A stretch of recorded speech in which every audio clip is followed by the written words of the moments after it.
Bonsoir et bienvenue dans cette présente et c'est en français. Voici les titres. Bassirou Diomaye Faye attendu à Touba à quelques jours du Grand Magal, un événement qui regroupe des sommités internationales. À ce titre, le département des Affaires étrangères promet un bon séjour aux disciples venus de l'étranger. Le gouvernement accentue le contrôle routier pour parer à d'éventuels cas d'accident durant le Magal de Touba. Le dernier en date s'est produit pendant le week-end à Koungheul. Une collision entre deux bus a fait plusieurs victimes.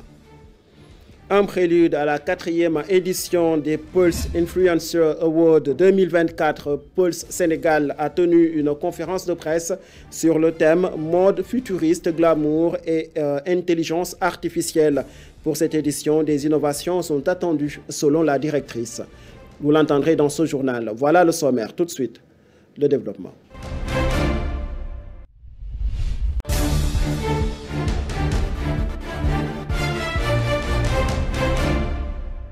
Monsieur, bonsoir et bienvenue. Direction la ville sainte de Touba où en prélude au Grand Magal prévu vendredi prochain, le président de la République Bassirou Diomaye Faye est dans la ville sainte ce lundi pour une visite de courtoisie chez le Khalife général des Mourides, Serigne Mountakha Mbacké. Le Magal commémore chaque année le retour d'exil du Gabon de Serigne Touba Cheikh Ahmadou Bamba. C'était entre 1995 et 1902. L'édition de cette année, la 130e, sera célébrée vendredi, le 23 août prochain, correspondant au 18e jour du mois lunaire Safar 1446 après l'Hégire. Le Grand Magal de Touba, c'est surtout un événement majeur mondial qui regroupe des sommités internationales. Une déclaration faite par la ministre des Affaires étrangères chargée de l'intégration africaine lors d'une ziara auprès du Khalife général des Mourides, Serigne Mountakha Bassirou Mbacké, face à la presse. Yassine Fall promet de soutenir toutes les délégations qui viennent de l'étranger pour un bon séjour durant le Magal dans la ville sainte de Touba. Nous l'écoutons. Le Magal n'est pas seulement un événement sénégalais, c'est un événement mondial qui regroupe non seulement des talibés, mais des sommités internationales à tout niveau qui viennent ici célébrer le grand Serigne Touba Khadimou Rassoul. Donc nous sommes venus ici pour d'abord rendre hommage à Serigne Touba Khadimou Rassoul, mais aussi rendre hommage au Khalife. Et puis aussi dire que nous avons soutenu toutes les délégations qui sont allées à l'étranger, que ce soit au Gabon ou à l'étranger, pour la préparation du Magal. Et aussi que toutes les représentations diplomatiques au Sénégal, qui chaque année viennent ici participer au Magal pour rendre hommage au Khalife et toute la communauté mouride. Nous sommes aussi venus ici en tant que Sénégalais, parce que ça c'est un événement unique au Sénégal qui regroupe beaucoup de nos compatriotes, un événement religieux mais aussi culturel et social. Et donc il est de notre responsabilité pour les Sénégalais de l'extérieur qui constituent une très forte communauté qui viennent de tous bords pour venir célébrer le Magal. Il était important aussi qu'on soit ici pour magnifier le travail que nous sommes en train de faire et de dire que nous sommes à leur côté et que nous allons continuer les efforts que nous avons commencé avec le gouvernement pour soutenir toute la diaspora sénégalaise à l'étranger. Yassine Fall à Touba ce week-end, comme d'autres personnalités. C'est sa première sortie publique depuis qu'il a été porté à la tête de la Société de gestion des infrastructures publiques. À Touba, Dambodj a annoncé un important projet d'un centre d'hébergement qui aura pour vocation d'héberger les étrangers en séjour au Sénégal lors des grands événements. Ce centre aura pour principal objectif, en tout cas, d'héberger les étrangers qui devront participer aux Jeux olympiques de la jeunesse prévus en 2026, a-t-il déclaré. Suivons ses propos. Nous avons échangé avec le Khalife général des Mourides pour lui dire que nous attendons ses prières pour qu'il nous accompagne dans la noble mission qui nous a été confiée, nous la SOGIP, par le président de la République Bassirou Diomaye Diakhar Faye, par l'entremise du Premier ministre Ousmane Sonko. nous avons échangé avec le Khalife sur les missions assignées à la SOGIP dans la conception et la réalisation des infrastructures sur les pôles de Diamniadio et du Lac Rose.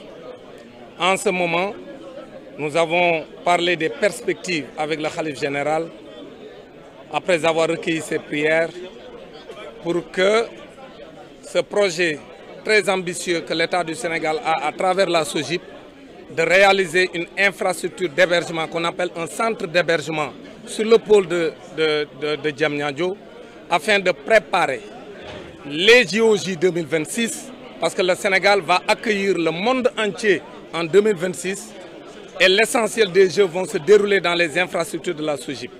Mais aujourd'hui, le Sénégal est très faible en hébergement sur le pôle. Et c'est pourquoi nous avons conçu un centre d'hébergement que nous voulons réaliser au nom de l'État du Sénégal. Nous avons demandé au Khalife de prier pour que ce projet de la SOGIP puisse aboutir, pour que dans les meilleurs délais, que ce projet puisse être érigé sur le pôle de Diamniadio. Et attention à la route qui tue beaucoup ces derniers temps à Thiès. L'Association nationale des auto-écoles du Sénégal a organisé une activité de sensibilisation sur la sécurité routière. À la gare routière, l'association a invité les chauffeurs à la prudence et au respect du code de la route pour éviter des cas d'accidents graves lors des préparatifs de ce Magal. Pour un Magal zéro accident, ces acteurs de la sécurité routière appellent les autorités concernées devant leurs responsabilités. Baïdi Ndiaye, le président de l'Association nationale des auto-écoles du Sénégal, que je vous propose d'écouter. Actuellement, nous les acteurs de la circulation, nous les acteurs de la sécurité routière, on n'y peut rien, on ne peut pas donner de l'argent, on ne peut pas donner des voitures. Ce qu'on peut donner, c'est nos savoir-vivre. Ce qu'on peut donner, c'est transmettre aux conducteurs, aux chauffeurs professionnels, nos savoir-faire et qu'est-ce qui est bon et qu'est-ce qui n'est pas bon. Qu'est-ce qu'on doit utiliser sur la circulation même, pour dire que le respect du code de la route surtout, et que vu que nous sommes une association d'auto-école, ce qu'on peut faire, c'est d'enseigner et faire comprendre aux gens le respect du code de la route. Mais ces temps-ci, ce qu'on peut dire, vu la volonté divine, pour dire la volonté divine, si c'est à part. Mais ce qu'on peut dire, le nom du respect de la code de la route, y est quand même.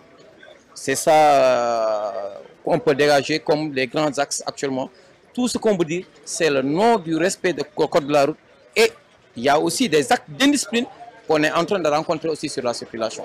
C'est ça. Non, le respect du code de la route, si vous voyez même un peu en arrière, l'accident qu'on avait vu sur la route, sur l'axe de Louga-Thiès ou Louga-Ndande, je peux dire que c'est un non-respect du code de la route. Si tu respectais par exemple le code de la route, il y a des précautions à prendre pour faire un dépassement. Et tu ne peux pas faire un dépassement sur la ligne continue. Et là-bas, il y avait une ligne continue quand même.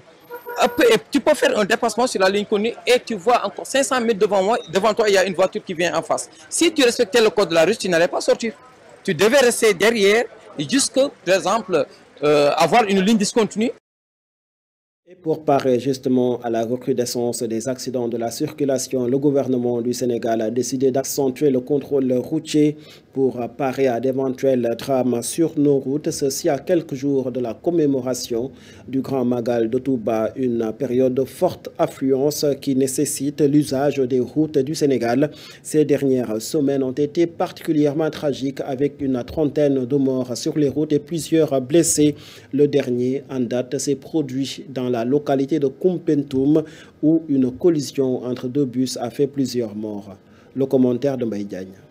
Entre juillet et août, les routes du Sénégal deviennent particulièrement dangereuses, avec une recrudescence des accidents de la circulation. Malgré les nombreux appels à la prudence, les statistiques révèlent une situation alarmante. Les localités de Nantes, Koungheul, Koumpentoum, Ndoulo, Ndiossouman et Bandia sont particulièrement touchées, enregistrant plus de 30 décès et d'une cinquantaine de blessés en seulement 2 mois. À Nantes, dans le département de Kébémer, 11 personnes ont perdu la vie et 9 autres ont été blessées. À Ndoulo, Dans la région de Diourbel, on déplore 6 décès avec plusieurs blessés. Koumpentoum, situé dans la région de Tambacounda, a enregistré 6 morts et 12 blessés. Dans le département de Koungheul, région de Kaffrine, 6 personnes ont perdu la vie et 9 autres blessés. Enfin, à Bandia, dans le département de Mbour, 9 personnes sont décédées et 4 autres ont été blessées. Face à cette situation, le ministre des Infrastructures et des Transports terrestres et aériens a exprimé sa profonde préoccupation. Je cite, « Nous rappelons que les causes de ces accidents sont multiples, mais elles sont principalement liées à des comportements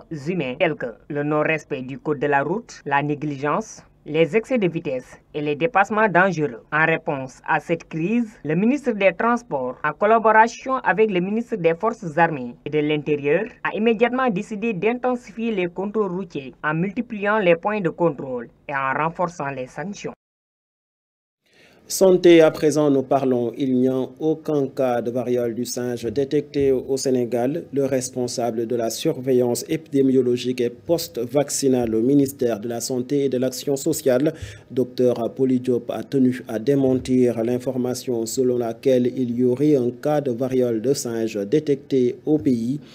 Néanmoins, le Comité national de gestion des épidémies va se réunir ce lundi pour se parer à d'éventuels risques de contamination.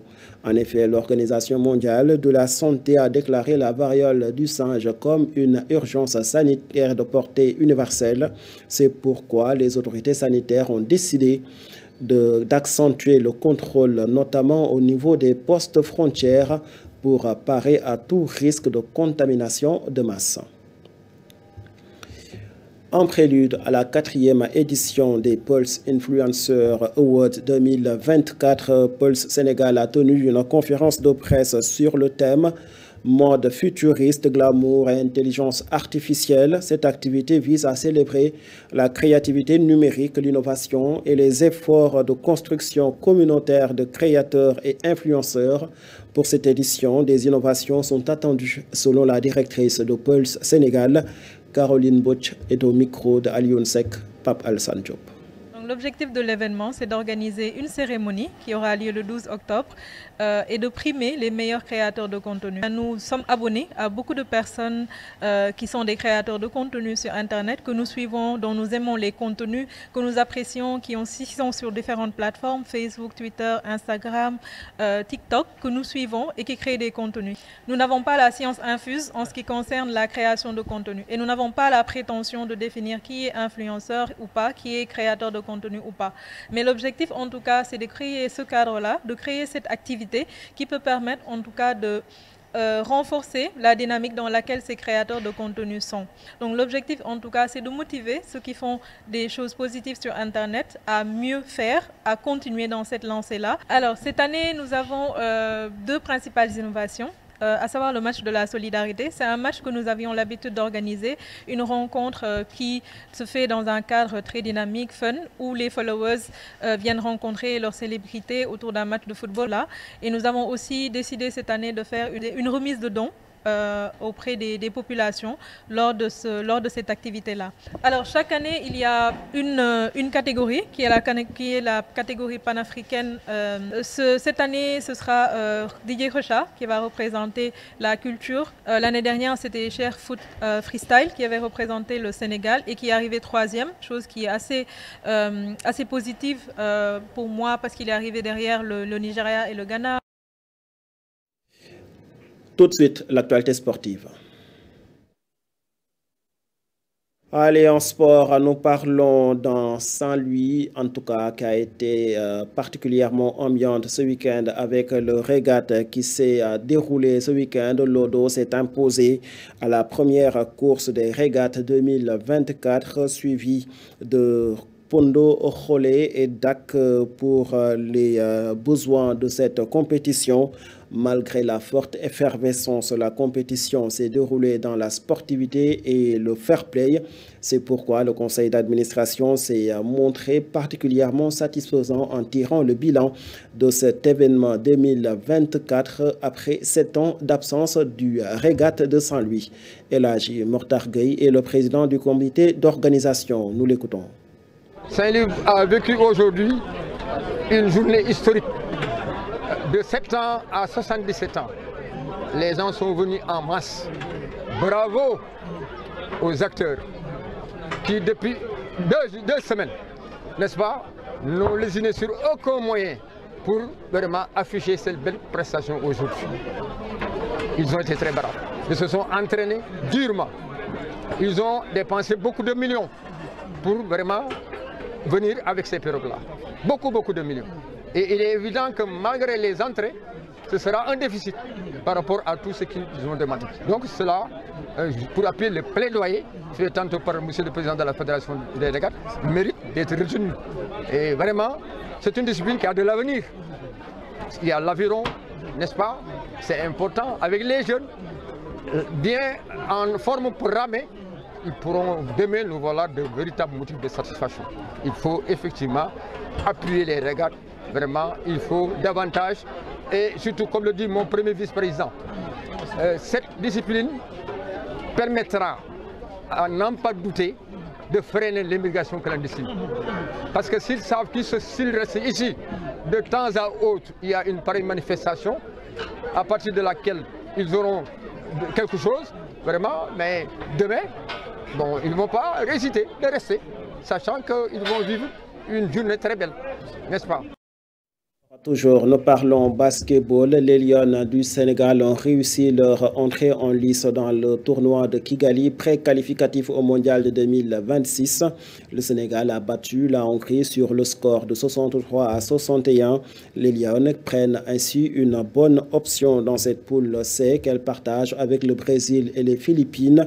Dans l'autre match de ce groupe, d'ailleurs, sachez que le Brésil a battu difficilement les Philippines, score 77-74.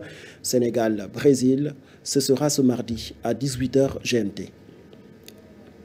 Fin de ce rendez-vous d'information. Merci de l'avoir suivi et très bonne suite de programme sur nos antennes.